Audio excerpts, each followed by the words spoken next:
Hi මගේ රත්තරම් යාළුවනේ. කොහොමද ඔයාලට? එහෙම නෙවෙයි සංසර්ගිකා. පොඩ්ඩක් කල්පනා කරලා බලන්න. මේ පාර අපි රහසින් කරමුකෝ. මල්ලි මේ පොල් ගෙඩිය තියාගෙන මට කොණ්ඩම් පැකට් එකක් දෙන්න. මට කරදරයක් වෙයිද දන්නේ. දැන් උඹට බයද? මැද මුලනටක් මිසයිලයක් වැටෙයි කියලා. I know the law. මම දන්නව නීතිය. පිස්සු නෙවෙයි සිරිබිරිස්. මම මේ ඊළඟ ජනපති සටනේ කතා පවත්වන්න පුරුදු පුහුණු වෙනවා. මට බය ඒක නෙවි. ඔය මිසයිලක් මම යවපු චන්ද්‍රිකාවේ වැදෙයි කියලා.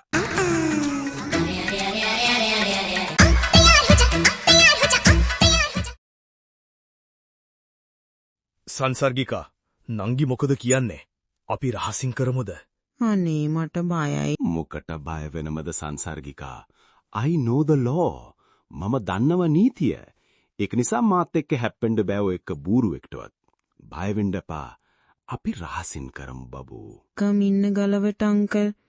මට රහසින් කරන්න ඔයා මොකටද? එහෙම නෙවෙයි සංසර්ගිකා. පොඩ්ඩක් කල්පනා කරලා බලන්න. මේ පාර අපි රහසින් කරමුකෝ. මට කරදරයක් වෙයිද දන්නේ. පිස්සුද නංගි?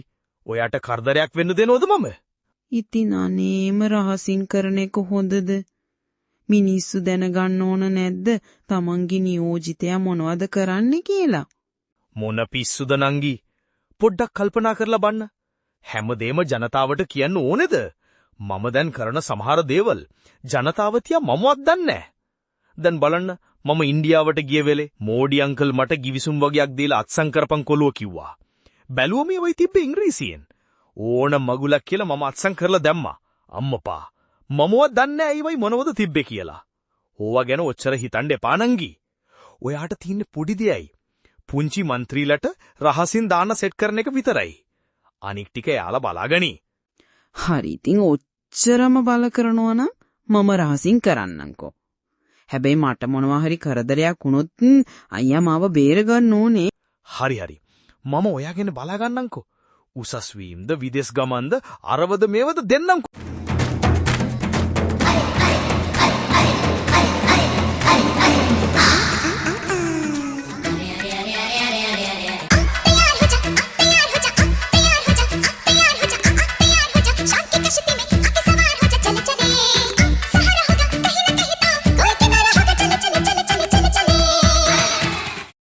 බං හිටී පුතේ අහස දිහා බලාගෙන මොනවද ඔය කල්පනා කරන්නේ? මම මේ කල්පනා කළේ අප්පච්චි දැන් ඉරානයේ ඊශ්‍රායලයට මිසයිල් ගහනවා. ඊශ්‍රායලේ ඉරානයට ගහනවා. අපේ ඔළුව ඕඩිනුත් මිසයිල් යනවා. දැන් උඹට බයද? මැද මුලනටක් මිසයිලයක් වැටෙයි කියලා. නෑ. මැද මුල්ලට මිසයිල් එක්ක වැටුණත් මොකද? අපිට විජේරාමේ ගෙදර තියෙනවනේ ඉතින්. ප්‍රසාදිනී අංකල් කොච්චර කෑ ගැව්වත් පච්චිගෙන් ඕක අහපහු ගන්නව කියලා එයා කවදාවත් එහෙම කරන්නේ නෑනේ. මට බය ඒක නෙවි. ඔය මිසයිලක් මම යවපු චන්ද්‍රිකාවේ වැදෙයි කියලා. මොනතරම් පාඩුවක්ද එහෙමුණොත් රටට වෙන්නේ? අලේ මගේ කට මම මොකටද ඉතින් මේවා කියලා. උඹ රොකට් ගැහුවා. ඊට පස්සේ රගර් ගැහුවා. ඊට පස්සේ ක්‍රිකට් ගැහුවා. ඊට පස්සේ ඩොක්ටර් රූපාදි ගැහුවා. උඹලගේ වැඩ බලලා අන්තිමට මිනිස්සු මාව ගෙදර යවුවා. තවලච්චන දූවිය යන්න ගෙට. අද අමුතුම රෑකි. හොඳ සීතල පෑකි. දෙන්නම් ජිකී. රිලවෙක් නේද මේ පැත්තට එවිදගෙන එන්නේ? මල්ලි මේ පොල් ගෙඩිය තියාගෙන මට කොණ්ඩම් පැකට් එකක් දෙන්න. දැන් පොල් ගානන් හොඳටම. රිලව් කවද්ද කොණ්ඩම් දැම්මේ? ඒක තමයි මල්ලි කියන්නේ. අර රිලා ඇමතිය සංගණනයක් කළානේ. ඊට පස්සේ කිව්වනේ ලංකාවේ රිලව් මිලියන ගාණක් ඉන්නවා කියලා. අපේ රිලා රජතුමාටත් ඕක ආරංචි වුණා.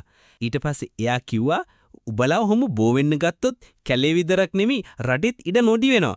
ඒක නිසා කරන මගුලක් කොණ්ඩම් එකක් දාලා කරපල්ලා කියලා. දැන් අර ආණ්ඩුවෙන් දෙනව කිව්ව රිලා දූපත තාම දුන්නේ නැද්ද? මොන පිස්සුද මල්ලි? මුන් දූපතක් දෙනවා කියලා අපිවත් රැවැට්ටුවා. දැන් බලන්න මිත්‍රවරුනි. ඔය IMF ගිවිසුම මම බලයට ආපු හැටියම අපිට වාසිදායක විදිහට සංශෝධනය කරනවා. ඒ විතරක් නෙමෙයි ඉරානය සහ ඊශ්‍රායලය අත්සන් කළ සටන් විරාම ගිවිසුම පවා මම අපිට වාසිදායක විදිහට සංශෝධනය කරනවා. මගේ පියාගෙන් මට උරුමුණු කාර්යශූරත්වය, නිර්භීත භාවය, දුරදක්නා නුවණ, වැඩකිරීමේ හැකියාව, එඩිතර භාවය මේ සියල්ල මම රටේ යහපත වෙනුවෙන් පාවිච්චි කරනවා. මට එදා ඔබ වෙනුවෙන් කරන්න බැරිවුණු ඒ අමිල නිමල මෙහෙවර මම මෙදා ඔබ වෙනුවෙන් කරනවා. අම්මප පොඩි ප්‍රේමේ මහත්තයා. ඔහෙට පිස්සු හැදීගෙන එනවද? මේ තනියම කතා පවත්වන්නේ. පිස්සු නෙවෙයි සිරිබිරිස්. මම මේ ඊළඟ ජනපති සටනේ කතා පවත්වන්න පුරුදු පුහුණු වෙනවා. අන්න විපක්ෂයේ මෙම්බර්ලා ටික ඔහේ විකාරනායක පට්ටමෙන් එලවන්න රහස් ඡන්දයෙන් තිරන්න හදනවා. පිස්සු කතා කරන්න එපා සිරිබිරිස්. මාව එහෙම ලේසියෙන් විකාරනායකකමින් එලවන්න බෑ. මාව ආරක්ෂා කරන මෙම්බර්ලා 160ක් විතර ඉන්නවා. හැබැයි ඔයිට අමු කැවිලද? විපක්ෂයේ ඉන්නේ මෙම්බර්ලා 50ක් 60ක් නේද? ඕබන් ඒක ඇත්ත. හැබැයි හොඳ වෙලාවට එහෙම උනේ. ඒ මොකද එහෙම කියන්නේ? ඇයි මං සිරිබිරිස් මුන් මේ 50ක් විතර ඉඳලා මට විරුද්ධව මෙහෙම කැරලි ගහනවනා මගේ විකාරනායක පට්ටමට තට්ටු කරන්නත් හදනවනා තව 100ක් විතර හිටියනම් කොහොමද තියෙයිද?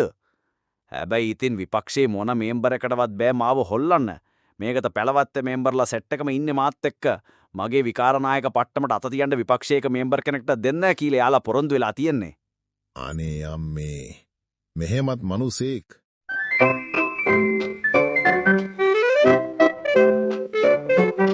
කවුදර තඩි වාහනයකින් බැහැලා මේ පැත්තට එනව පෙන්නේ? අප්පට සිරි. අපේ රිලා ඇමතිතුමා නේද මේ? පාට වැටිලා ලොකු වාහන ලැබිලා.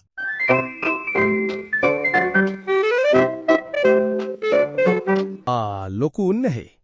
මට ඔහේව හොඳට දැකලා පුරුදුයි. But I can't remember you. Oh, yes. මට මතක් වෙන්නෙම නෑනේ ඔහේ කවුද කියලා? මාව මතක නෑ. මාව මතක නෑ. ඇයි හත්වලා මේ ඔයට ඔය ඇමති පට්ටම් හම්බෙන්න කලින් මගේ කුඹුරු යායම තැහැගෙන ඔය කොච්චරනම් උද්ඝෝෂණ කළාද? යකෝ මම කිරිබණ්ඩා. very sorry කිරිබණ්ඩා. මම මේ දවස්වල full busy. ඒක නිසා මට දැන් ඔය පොඩි දේවල් අමතක වෙනවා. මොනවද හත්වලා මේ ඔච්චරට තියෙන වැඩ රාජකාරී? මම මේ දවස්වල අපේ සුජි කොළුවත් එක්කතු කරගෙන රිලව් ගනිනවා. වඳුර ගනිනවා. මේ ඇමතිතුමෝ ඔහේ ඕන මගුලක් ගැන කන්න. හැබැයි ඔන්න අයත් පෝර ප්‍රශ්නයක් ඇවිත්. කරුණා කරලා ඒකට විසඳුමක් දෙන්න. මේ රටේ ගොවි ජනතාවට පෝර ටික වතුර ටික කලට වෙලාවට දෙන්න බැරි නම් වීවලට රුපියල් 200ක සහතික මිලක් දෙන්න බැරි නම් මොකටද මේ වගේ පාලකයෝ? අපි නිකන් ඉන්නේ. අපි ගොවි ජනතාව එක්ක පාරට බහැලා වට කරනවා ඔය ලොකු ලොක්කන්ගේ ගෙවල් ටික. ඇත්තටම ඔයට අමු කැවිලද ඇමතිතුමා? ඔය ගිහින් වට කරනවා පැලවත්ත. දැන් ඔයලනේ ආණ්ඩු කරන්නේ. අප්පට සිරි. ඇත්ත නෙන්න. අපට නිතරම ඕක අමතක වෙනවා. මට පරක්කු වුණා. මං යනවා. ඡන්දයක් කිට්ටු කරලා මං එන්නම්කෝ. හකුරු කෑල්ලක් පාලා කහට කෝප්පයක් බීලා යන්න. ඊළඟ කතාවෙන් මමත් එනවා ඔයාලා හම්බ වෙන්න. මේ channel එක මතක ඇතව subscribe කරලා තියාගන්න. තව යාළුවෙක් ඉන්නවා ඔයාලට අඳුන්වලා දෙන්න. හායි මගේ රත්තරම් යාළුවනේ. කොහොමද ඔයාලට? ඔයාලා කැරම් මතක්වත් ගැහුවද? ඊළඟ වැඩසටහනින් මම වැලිකඩ ඉඳන් ඔයාලට කැරම් ගහන හැටි උගන්වනවා. ඒ නිසා ඔයාලා මතක ඇතුව channel එක subscribe කරලා තියාගන්න.